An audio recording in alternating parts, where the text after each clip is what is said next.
नमस्कार, मैं हूं जितेंद्र दीक्षित। शिवराज सिंह चौहान जब मध्य प्रदेश के मुख्यमंत्री थे तो अपने कार्यकाल में उन्होंने एक योजना लाई थी, लाडली बहना योजना।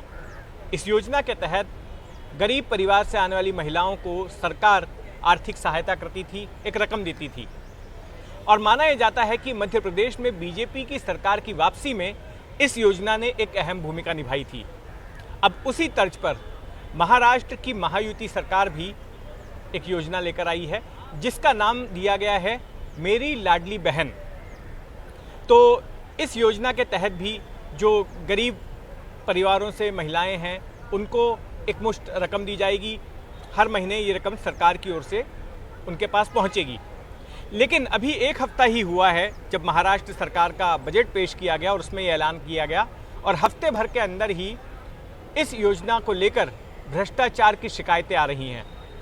और ये आरोप लगाया जा रहा है कि जो तमाम महिलाएं अपना नाम इस योजना के लिए रजिस्टर कराने के लिए जा रही हैं उनके साथ जो है भ्रष्टाचार हो रहा है, उनसे पैसे मांगे जा रहे हैं। तो इसी बारे में बातचीत करने के लिए मेरे साथ मुंबई ब्यूरो के चीफ रौनक कुकड़े मौजूद हैं। इनसे समझते हैं आखिर ये पूरी योजना क्या है और किस तरह के आरोप लग रहे हैं।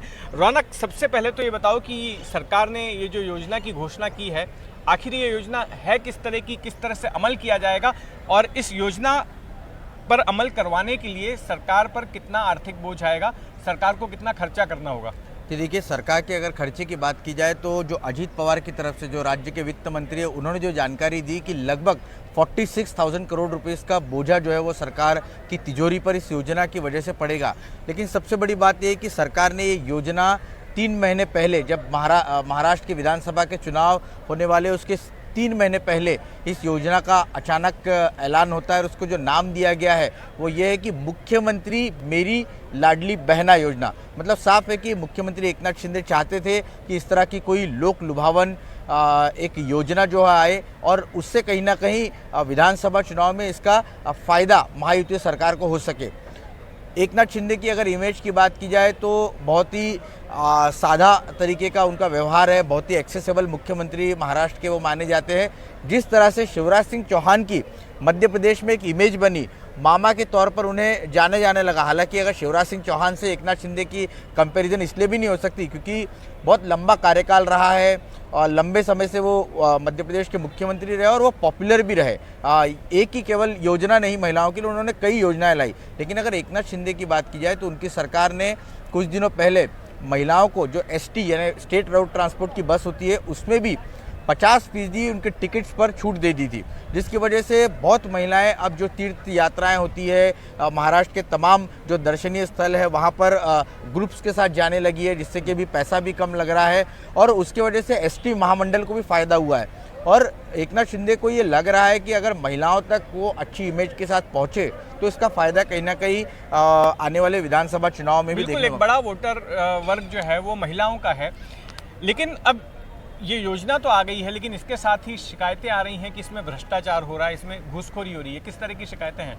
जी देखिए, जिस तरह की तस्वीरें महाराष्ट्र के अलग अलग इलाकों से आ रही है उससे ये तस्वीरें तो दिख रही है कि जैसे ही इस योजना का ऐलान हुआ लंबी लंबी कतारें, जो सेतु केंद्र है जहाँ पर इनके पर्चे भरे जा रहे हैं कि आपको अगर इस योजना में आपको पात्र होना है तो आपको ये पर्चा भरना पड़ेगा। उसके लिए लंबी कतारें और दूर दूर से महिलाएं जो है सुबह से शाम तक फॉर्म भरने के लिए कतार में लगी हुई है, क्योंकि इसमें कई तरह की शर्त जो है वो सरकार ने लगा दी। हाँ, ये बताइए कि क्या पात्रता क्या है जिसको भी लाभार्थी बनना है इस योजना का, उसके लिए पात्रता क्या है? देखिए, जो सरकार ने ऐलान किया उसके मुताबिक 21 साल से 65 साल की महिलाएं इसके लिए पात्र हो सकती है।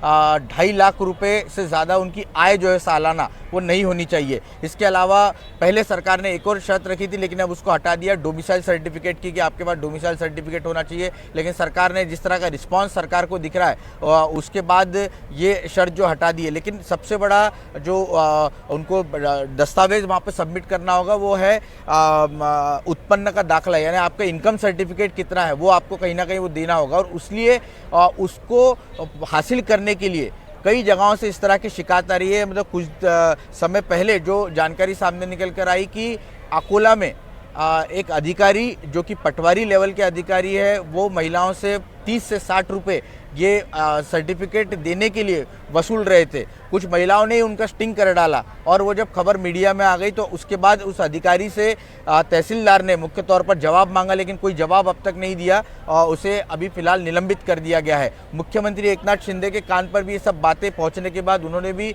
सख्त रूप अपनाया। उन्होंने कहा है कि अगर ऐसा कोई भी भ्रष्टाचार करने की अगर कोशिश करता है और अगर वो पकड़ा जाता है तो जेल तक उसे भेज दिया जाएगा। तो सरकार भी जो है बहुत सख्त रूप यहाँ पर अपनाती हुई दिख रही है। जी हाँ, बिल्कुल, क्योंकि ये जो योजना लाई गई है सीधे तौर पर चुनावों को देखते हुए लाई गई है, और अगर ये योजना सही से लागू नहीं होती है या इसमें भ्रष्टाचार की खबरें आती हैं तो ये बूमरैंग भी हो सकता है, ये सरकार को उल्टे भी पड़ सकती है ये योजना।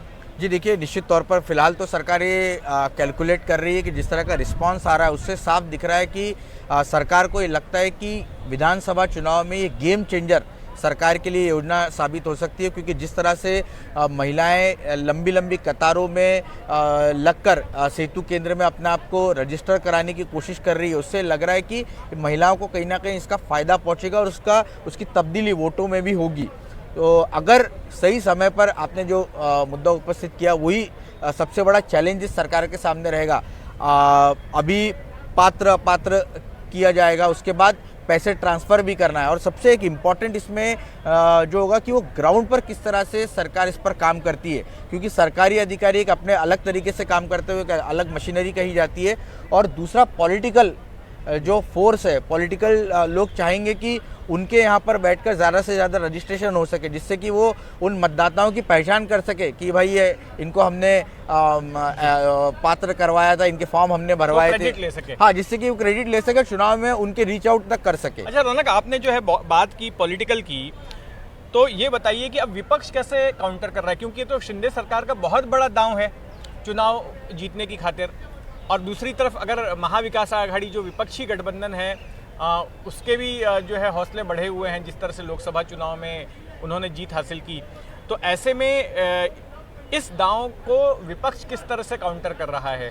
जी देखिए, विपक्ष की अगर बात की जाए तो इस योजना के ऐलान, जैसे अजीत पवार ने बजट के दौरान इस योजना का ऐलान किया, उसके दूसरे दिन खुद शरद पवार की तरफ से इस योजना को काउंटर करते हुए, या फिर इस कहेंगे कि अजीत पवार के इस ऐलान कि कहीं ना कहीं उन्होंने समाचार इस बात को लेकर लिया कि आपने किस आधार पर ये योजना का ऐलान किया है, क्योंकि अगर महाराष्ट्र सरकार की तिजोरी की बात की जाए तो फिलहाल ऑलरेडी सरकार जो है वो घाटे में चल रही है। ऐसे में और इतना बड़ा अगर आप पैसा खर्च करने जा रहे हैं तो ये पैसा कहाँ से आएगा? क्यों वोटों के लिए इस तरह से सरकार इन तरह के लुभावने ऐलानों के चक्कर में फंस रही है?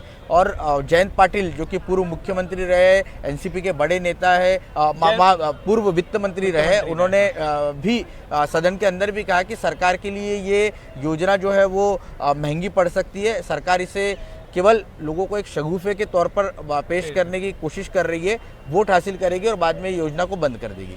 बिल्कुल, तो ये देखिए, ये योजना जो है एक दोधारी तलवार भी हो सकती है। एक तरफ जहां इस तरह का ऐलान करके एकनाथ शिंदे जो है महिलाओं को साथ करना चाहते हैं चुनाव के लिए, तो ही दूसरी तरफ एक बड़ा सवाल है इस पर अमल किए जाने का, और उससे भी बड़ा सवाल ये है कि सरकार के पास पैसे कहाँ हैं।